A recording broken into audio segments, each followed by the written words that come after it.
Now let's look at these two. They're basically on the same kind of a mug.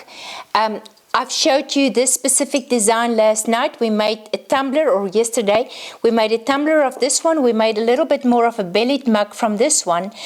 And when I made this one, I wanted for it to have a little bit of a footrum there. Well, it's actually a full footrum, I would say, because it suited the shape, and since it's so rounded on the inside, we needed that roundedness. If I can bring the camera over to this page right there, if you look at a cup of this format, and in this case we had it where it came out like this.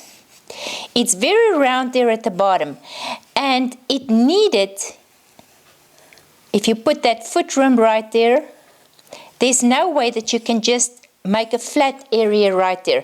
That would be, from a craft perspective, that would be wrong, because you would have a thicker part sitting right there.